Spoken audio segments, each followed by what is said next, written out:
যথাসময়ে উপস্থিতির জন্য আমরা কৃতজ্ঞ। বিএনপির সিনিয়র যুগ্ম মহাসচিব রুহুল কবির রিজভী বলেছেন, কেউ দীর্ঘদিন রাজনীতি করেননি অথবা আওয়ামী লীগের আমলেও হয়তো একসময় আওয়ামী লীগ করত, কিন্তু আওয়ামী লীগের দুঃশাসন, বর্বরোচিত লুটপাট, টাকা পাচার পছন্দ করতেন না। তারা আগেই আওয়ামী লীগ থেকে সরে গেছেন, তারা বিএনপিতে আসতে পারেন। বৃহস্পতিবার রাজধানীর নয়াপল্টনে দলের কেন্দ্রীয় কার্যালয়ে এক সংবাদ সম্মেলনে এসব কথা বলেন তিনি। আওয়ামী লীগের আমলেও যারা হয়তো একসময় আওয়ামী লীগ করতেন, কিন্তু আওয়ামী লীগের এই দুঃশাসন, আওয়ামী লীগের বর্বরোচিত কর্মকাণ্ড, লুটপাট, টাকা পাচার এটাকে পছন্দ করেন, তারা আগেই আওয়ামী লীগ থেকে সরে গেছেন, তারা আসতে পারবেন। সমাজের সর্বস্তরের মানুষ বিএনপিতে যোগ দিতে পারেন ইঙ্গিত দিয়ে রুহুল কবির রিজভী বলেন, আমরা চাচ্ছি সমাজের যারা ফ্রেশ মানুষ, একদম ভদ্র মানুষ, যারা হয়তো অবসরে গেছেন, তিনি একজন শিক্ষক হতে পারেন, একজন ব্যাংকার হতে পারেন, একজন সরকারি কর্মকর্তা হতে পারেন, একজন এনজিও কর্মকর্তা হতে পারেন, এমনকি একজন কৃষক শ্রমিকও হতে পারেন। এক্ষেত্রে আমাদের যে আদর্শ সেটা বিশ্বাস করেন কিনা সেটা হলো প্রশ্ন।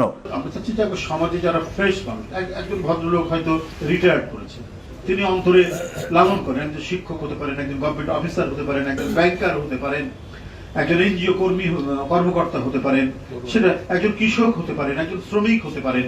এরা এখানে এই ক্ষেত্রে কোনো ক্রাইটেরিয়া নাই, তিনি আমাদের যে আদর্শ সেটা বিশ্বাস করেন। রিজভী বলেন, আগামী 15 মে থেকে 15 জুলাই পর্যন্ত সদস্যপদ নবায়ন ও প্রাথমিক সদস্য সংগ্রহ অভিযান চলবে। আমরা টার্গেট করছি 1 কোটির অধিক প্রাথমিক সদস্য সংগ্রহ করব। সমাজের সর্বক্ষেত্রের মানুষ যারা বিএনপিকে পছন্দ করে, যারা বিএনপি মানা, যারা জাতীয়তাবাদী চিন্তা চেতনা লালন করে, তারা আগ্রহী হয়ে এই দলের সদস্য হবেন, এটা আমরা প্রত্যেকেই প্রত্যাশা করি। সমাজের সর্বক্ষেত্রের মানুষ যারা বিএনপিকে পছন্দ করে, যারা বিএনপি মানা, যারা জাতীয়তাবাদী চিন্তা চেতনা লালন করে, তারা আগ্রহী হয়ে এই দলের সদস্য হবেন, এটা আমরা প্রত্যেকেই প্রত্যাশা করি। কারণ এখন শেখ হাসিনার সেই ভয়ঙ্কর দুঃশাসনের ছোবল নেই, সেক্ষেত্রে অনেকেই এগিয়ে আসবে। তিনি আরো বলেন, বিভিন্ন বিভাগীয় শহরে একটা করে উদ্বোধনী অনুষ্ঠান করার চেষ্টা করা হবে বলেও জানান রুহুল কবির রিজভী আহমেদ। থাকবে, যাচাই বাছাই তো নিশ্চয়ই থাকতে হবে। কারণ ভিওডি বাংলা নিউজ ডেস্ক।